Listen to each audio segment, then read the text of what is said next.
In 2020, Taylor Swift released 2 albums, Folklore and Evermore. It was the pandemic, as we all remember.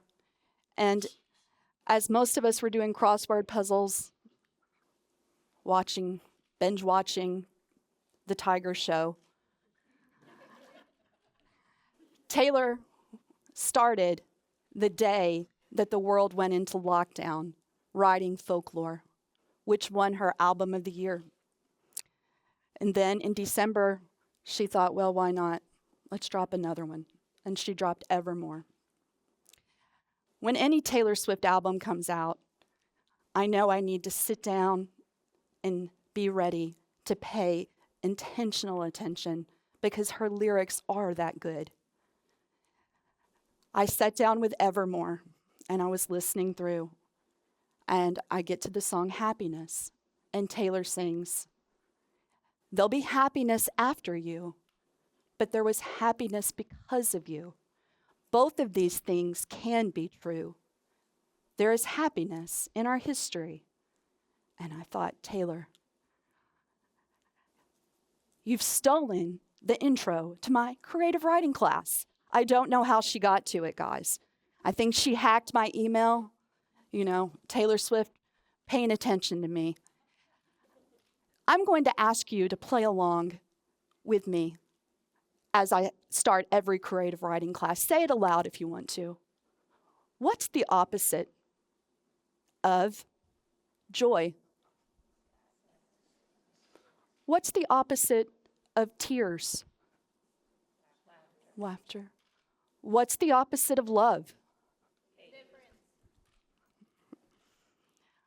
And I'm going to tell you that none of those things are opposites at all. And that is what Taylor writes so well about in so many of her songs. Those things are not opposites. Have you ever grieved hard for someone that you didn't love a lot? Would we know what it is to feel joy if we didn't know what it is to feel despair? One of my favorite questions that I ever posed to someone was at Vermont College of Fine Arts, and I asked one of my mentors, Mary Ruffel, we were just sitting around talking, and I said, "Do you think there would be poems if there were no death?"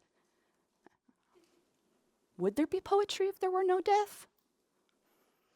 I digress on that point, but what I want to say is this.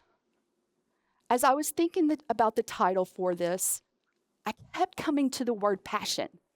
Passion. How many of you have been told it's not a good idea to follow your passion, to go make money? Your passion isn't going to get you what you want. It's not going to make a career for you. It's not going to be the thing that holds you and puts you, to quote my favorite poet, Diane Seuss, that keeps you in bubblegum. And I'm going to say that like Happiness, where Taylor talks about how we live in a false dichotomy, that following your passion has never been the point. It's not the point to follow your passion, but it is the point to listen to that thing that keeps you awake at night, to that thing that keeps calling you back to it. If you're 15, if you're 20, if you're 30, if you're 70, what keeps calling to you?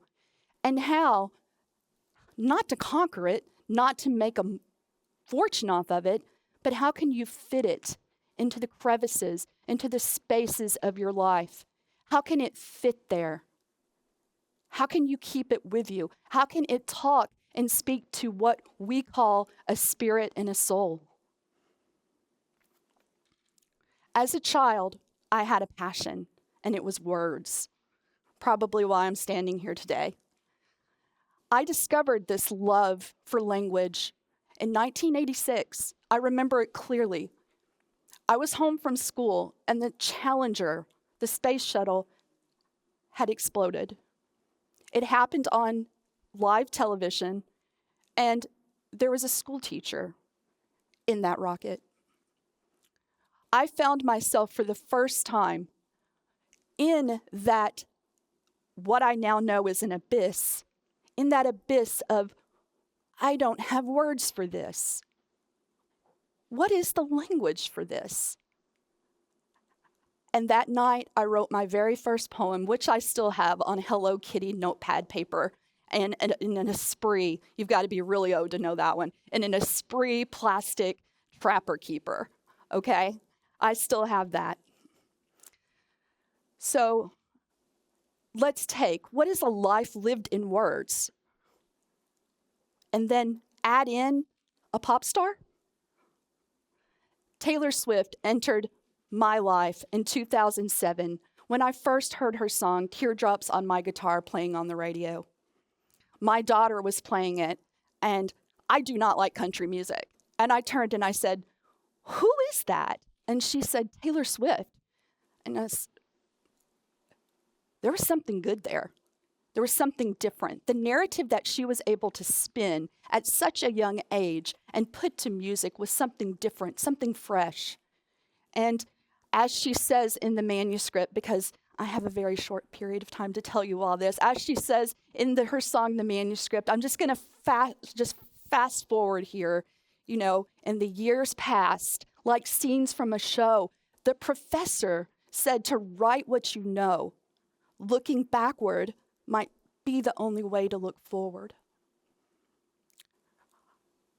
Through years, single mom twice, my story changing, 13,000 miles from where I thought it was going. I had poetry, and I had the lyrics of Taylor Swift. One here, but here too, right here in the middle, talking to each other. The poets that I love, Diane Seuss, Stephanie Burt, Sharon Olds, Sylvia Plath, Emily Dickinson, and Taylor Swift. In February 2024, I was watching the Grammys, and Taylor received her first award of the night.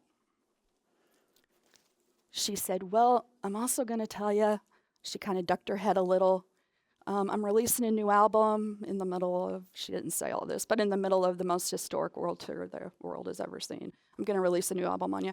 Okay, the Tortured Poets Department, and my mind blew. I was like, she said it. She just said poets. She said poetry. And my mind said, how can we grab this moment? As poets, how can we grab this moment? I'm a published poet. I've published. I know the poetry world. It's really not that big. How can we reach out and get into conversation with Taylor's songs? Because Taylor has hundreds of millions of fans. And guess what? You're going to be surprised, but people don't buy hundreds of millions poetry books. I know it's a surprise. How can we get into conversation? Because if hundreds of millions of people are understanding these lyrics, I know that they'll love these poems that I love. And as quickly as that idea came into my mind answered me and said, "Hey, why don't you ask all of the best poets in the world that you can think of, the ones who live on your shelf, I've single-handedly supported the small, independent, not-for-profit presses, you guys. Like, it's a problem, okay? I'm out of house for books. How can I get these poets can I give them a song of Taylor's and ask them to write a poem without using titles or direct lyrics? Creating a one-of-a-kind, never been done before, ekphrastic, art speaking to art, ekphrastic anthology. Will they be on board? Can I get the Pulitzer Prize winners? Can I call them up and say, "Hey, Jane Hirschfield, how about writing a poem to a Taylor Swift song?" I was going to try. To get where I wanted to go, I kept this Taylor quote in mind. The worst kind of person is someone who makes you feel bad, dumb, or stupid for being excited about something. And that is where I took off from. I messaged Diane Seuss, she won the Pulitzer in 2022, and said, "Hey, I have this idea. would you be willing to write a poem under the influence of a Taylor Swift song? And while you're at it, put in all these Easter eggs. And oh, by the way, it's going to be brand new work too. Yes, she said. And here's some people you might consider asking. And then the magical sentence, you may tell others that I am contributing. Guys, that is like Taylor Swift saying that in the pop music world to someone to get them to come on tour. When Diane said that, and poets started jumping on board, one after the other, I asked, would you give me a brand new poem and embed these Easter eggs in there? Yes, they said, yes, we will. We will do this. Well, as Taylor says, sometimes all the fates and the stars and the planets do align. The book sold, my idea sold in May to Random House. On December 3rd, Invisible Strings, 113 poets respond to the songs of Taylor Swift hit shelves. Coincidentally, before I had any inkling that I was going to create this anthology, I had tickets for the last night of the Eras Tour in Vancouver. I had no idea when I got these tickets that I was going to create this anthology. I went to the show, and my tickets, my seats, were directly in front of Taylor's mom, her dad, and her brother. And after Taylor sang Enchanted, I slipped behind me, and I had a copy of the book. And Taylor's mom met me, took the book, and pulled me cheek to cheek. And I got to tell her how 113 of the best poets in the world, as well as the world's leading Shakespeare scholar, Sir Jonathan Bate, who wrote in the foreword and placed Taylor's songwriting skills in line with Bob Dylan and comparing her to the greats of poetry. I said, this book is a celebration of your daughter. The book is out. It took a while, guys. It sounds like it happened fast, but it didn't. It happened because I kept listening to the words. Through divorces, through heartache, through the loss of my grandparents, through seeing both of my children through hard times, through what we all go through, right? Through life.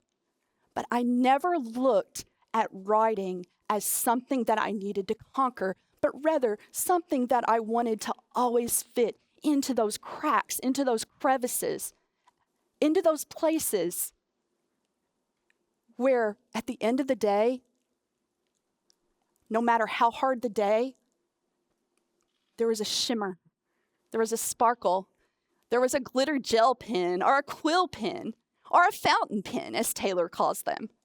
It was there and it was mine, and nobody could take that away from me.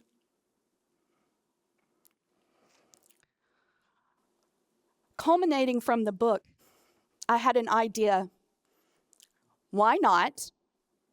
Because poets gave me brand new work. Why not create a foundation? Why not? I want this foundation to be on the ground floor with poets. Poets don't have $1 million. Again, surprising, I know. They're not millionaires.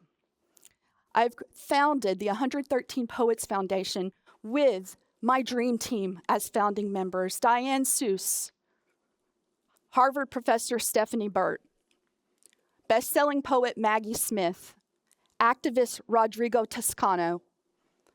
And we've come together to create this foundation to help poets and poetry and to provide visibility that poetry needs.